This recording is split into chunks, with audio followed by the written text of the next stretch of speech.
ஜல்லிக்கட்டு என்பதை கிராமத்து மக்களின் விளையாட்டாக மட்டும் குறிப்பிட முடியாது. அது வாழ்வியல் சார்ந்த நிகழ்வாகவே கருதுகிறார்கள்.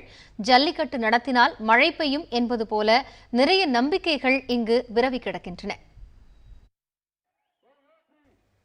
ஜல்லிக்கட்டு நடந்தால் நாடும் வீடும் செழிக்கும் என்பது மக்களின் நம்பிக்கை. காலங்காலமாக ஜல்லிக்கட்டு பல படிநிலைகளை கடந்து வந்துள்ளது. அந்த காலம் தொடங்கி இப்போது வரை பல மாற்றங்கள் வந்துள்ளதாக கூறுகிறார்கள் இவர்கள். அனைத்து சமுதாய மக்களையும் ஒருங்கிணைந்த பேச்சு நடத்தி இந்த வாடிவாசலை உருவாக்கினாங்க.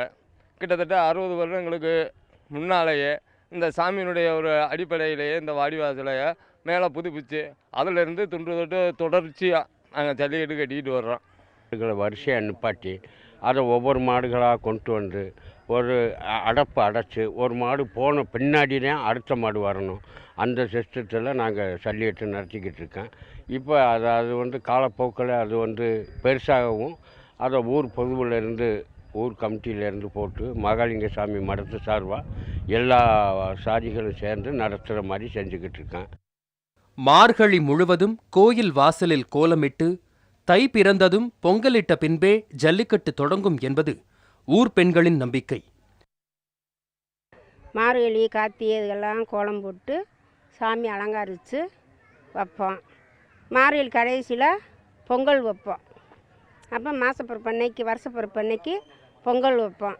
பொங்கல் வச்சு முடிஞ்சதும் மறுநாள் ஜல்லிக்கட்டை தொடங்கிடுவாங்க. இது நான் சின்ன பிள்ளை காலத்திலிருந்து நான் பிறந்தது பாலமேடுதேன். சொந்த ஊர் பாலமேடு. சின்ன பிள்ளை காலத்திலேருந்து எங்களுக்கு ஜல்லிக்கட்டு விடுவாங்க. நாங்கள் கோலம் போட்டு சாமி மாதிரி தெய்வம் மாதிரி கும்பிட்டுக்கிட்டு இருக்கிறோம்.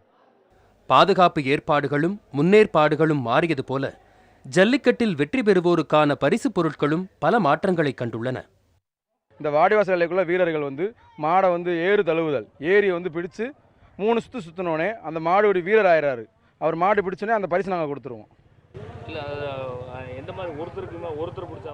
இல்லை, ஒரு மாட்டை ஒருவர் தான் அணையணும். ஏறுதல்ன்றது ஒரே ஒரு ஆள் தான் பிடிக்கணும். 2 பேர் பிடிச்சா பரிசு கிடையாது, பாராட்டுகள் மட்டும். நின்று விளையாண்டா அந்த மாட்டுக்கு மேலும் இந்த பரிசு சிறப்பு பரிசு எல்லாம் இருக்குது. இப்போ சிறப்பு பரிசை பொறுத்தவரைலாம் சாதாரணமாக தங்க காசு, பீரோ, சைக்கிள், ஃப்ரிட்ஜு, டிவி இந்த மாதிரி கொடுத்து வந்தோம். இந்த வட்டம் மெகா பரிசா பெரிய LED டிவி, மோட்டர் பைக்கு இதெல்லாம் கொடுக்கறதுக்கு வாய்ப்பு இருக்குது. நடைமுறைகள் சில மாறினாலும் ஜல்லிக்கட்டு என்பது ஊர் மக்களின் நம்பிக்கை, வாழ்க்கை சார்ந்த ஒன்றாகவே பார்க்கப்படுகிறது. புதிய தலைமுறைக்காக செய்தியாளர்கள் ஹரிகிருஷ்ணன், நாகேந்திரன், சிவசக்திவேல்.